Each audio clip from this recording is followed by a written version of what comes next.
Ça, c'est ma lettre à Thérèse, mon amie. Merci, Père Stefano, de m'avoir invité à faire ça. Je la lis. Thérèse, mon amie, il ne m'est pas difficile de m'adresser à toi comme à une amie, parce que tu habites de façon naturelle et personnelle la profondeur de mon âme, et je te sens proche de ma façon de voir les choses. En effet, tu as déterminé et corrigé la perception de mon bien le plus précieux, l'amitié avec le Christ dans le réalisme de son humanité. Quand je pense à toi, Thérèse, mon amie, la première chose qui me vient à l'esprit, c'est « Solo Dios, basta ». Tu m'as fait comprendre le seul motif pour lequel un homme et une femme peuvent consacrer toute leur vie au Christ, que ce soit dans une cellule monastique, que ce soit en prenant soin d'une famille. Dieu seul suffit, signifie ne jamais se contenter de ce que la vie nous offre au jour le jour.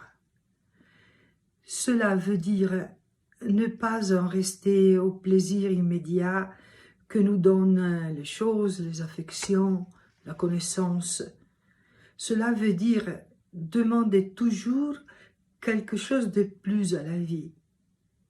Cela veut dire en rechercher la source et pouvoir se réjouir de la vérité, même dans la douleur.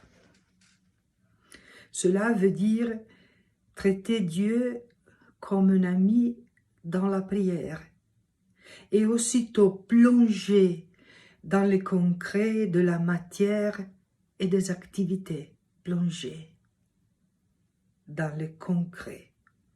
Enfin, cela ne veut jamais dire se séparer, mais vouloir l'embrasser, vouloir embrasser le monde dans sa totalité.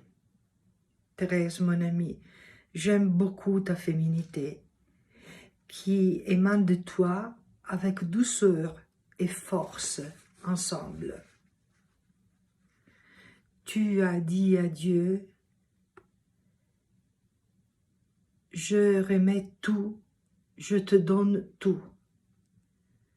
Il faut beaucoup de force et un peu de folie pour aimer de cette façon le Seigneur et donc nos hommes e nos enfants. Bien, ma io voglio concludere in italiano per essere più libera di parlare questa lettera a Teresa. Ho 64 anni, 4 figli. Antonio ci ha lasciati diversi anni fa, quando lui ne aveva 17 a causa di un tumore, e dopo la sua morte abbiamo raccolto con cura le sue agende e i suoi diari. Io non so se tu, Thérèse, mon amie, puoi immaginare il diario di un 17enne del XXI secolo. È pieno di fotografie di calciatori, di cantanti, è pieno di testi di canzoni in inglese, è pieno di riflessioni, di confessioni, di tante parolacce. È molto diverso dal breviario in cui è stato trovato quel foglietto meraviglioso a cui ho accennato prima, in cui tu dicevi niente ti turbi, niente ti spaventi, tutto passa, Dio non cambia. La pazienza tutto conquista, chi possiede Dio non manca di nulla. Ebbene, il mio Tonsel era scritto su un foglietto e l'aveva infilato in mezzo ai suoi diari. Questo ci ha veramente commossi, tanto che abbiamo voluto scrivere sulla sua tomba proprio queste tue parole.